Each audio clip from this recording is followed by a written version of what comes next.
life interactions with the opposite sex and real life situations with women. Yeah. Great show. I mean, like I said, I haven't watched too many. So we were just talking about gay men a couple of minutes ago. I find gay men a lot more nurturing than like straight men, and I think a lot of women do too. They kind of wish that a lot of their straight men would have the emotional sensitivity of their gay male friends. Am I off base there? What do you? No. No. Doesn't mean you're emotionally sensitive means that you're going to be a gay man. You don't have to be afraid of that. It just means that you can have integration in your life. I still like a guy who knows who he is and is confident and yet has this openness to life, to being vulnerable. That's called balance. That's called healthy. That's called evolved. So if men are afraid, this is what a woman is yearning for. She's yearning to be met on a deep level. You know, that's what's going to make you, for the men out there, that's going to make you attractive to the opposite sex. Is because we need the connection, and we don't need it to the capacity where, I have enough girlfriends and I can connect with them, but we need a certain level of depth in order for us to feel safe. And yes, we do need to feel listened to or be listened to, but then if we want to be touched on an even deeper level and to be seen and met, it has to deal with the vulnerability. Because then we can say, wow, we can feel from a heart place, and it's not in our heads, we can feel that safety. And that's going to, because women are more emotional, that's going to touch us even in, our sexual relationships. We can connect on an even deeper level and have a whole nother experience. Even when we're in the bedroom, have a whole different experience than just the physical. Whole deeper, ecstatic experience. Whole new universe. How much? Here, I'm going to stray into dangerous ground again. Get in trouble here.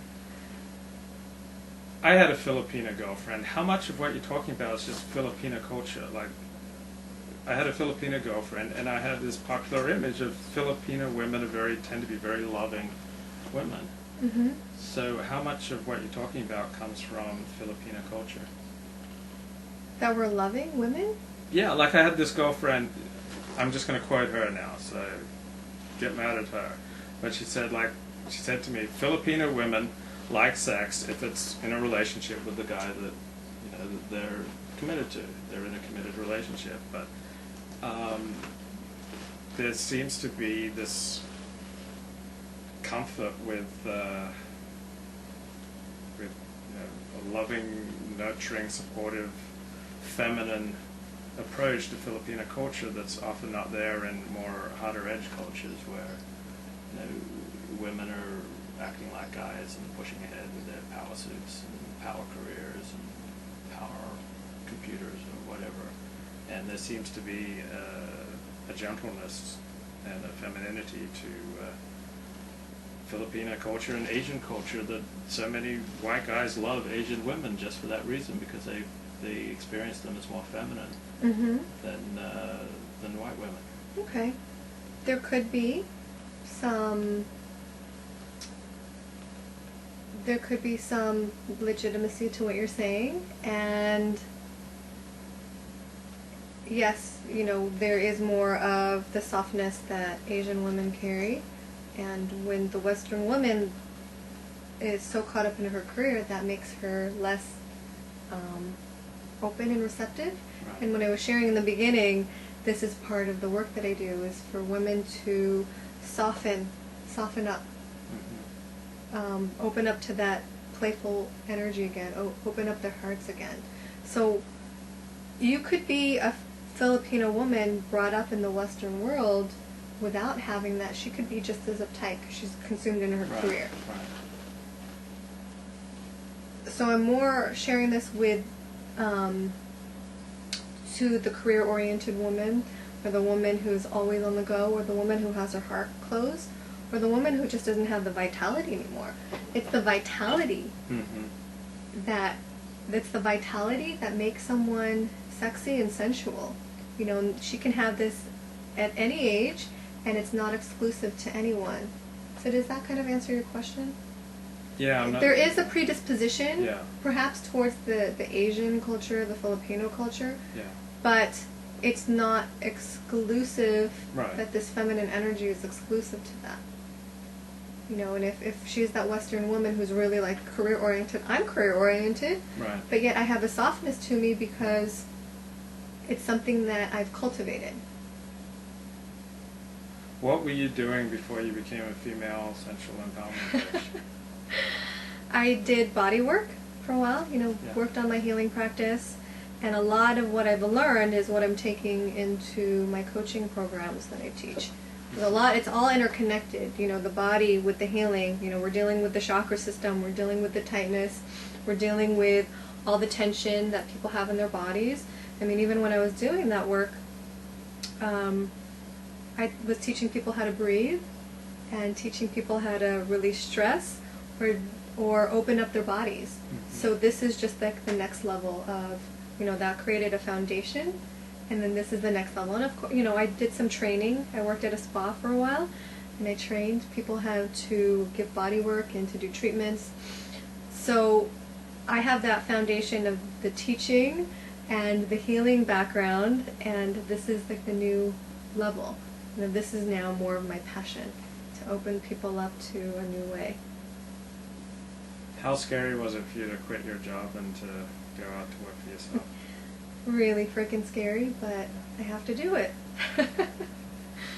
Yeah. When did you start thinking about going out on your own? It's been for a while. Yeah. Something that was always deep inside of my heart, but I was always scared to take the risk, and I don't think I was ready to do it. Yeah. Yeah. And then there was always that voice inside of me, and then my friend saying, you know, you're ready, you could do this, you have so much information to share. And there was always that doubt, I think just from childhood, that said, no, you can't do it. Right. And just having to, you know, love that voice and retrain her, you know, that little girl inside of me, and say, yes, I believe in you, yes, you can do it, yes, you have a voice, yes, you have a message, and you're supported while you're doing this. And it's going to be scary, but continue doing this.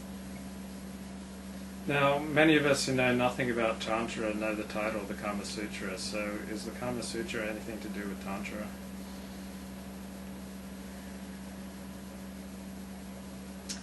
It could be an aspect of it, but from my training, you know, I'm not the expert on the Kama Sutra. I know that it could be sexual positions. That would be one aspect. You know, sexuality is one aspect of Tantra. Just like, let's say, yoga, Western yoga now. Yoga is a whole spiritual practice as well. Mm-hmm. And people look at it as just the physical yoga, asana practices.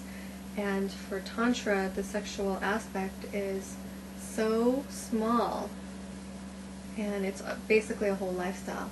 It's a whole lifestyle. And the reason why sexual energy is talked about, because you're using that in a different way. You're using it to raise your vibration, use that for creative channels, use it for healing, use it for vitality. You're using it to awaken consciousness. Mm-hmm. And so it's that same energy that you're using to become a whole person. So as far as the Kama Sutra, I'm not the best person to ask that, Right. to be honest. Yeah, and there's all these misconceptions of what Tantra is, and that's why I say it's, you know, I call myself the sensual empowerment coach. Yeah, if you say that you're the Tantra coach, people would have, some people would. And because not all of my background is Tantra, I have a strong healing background and also a dance background.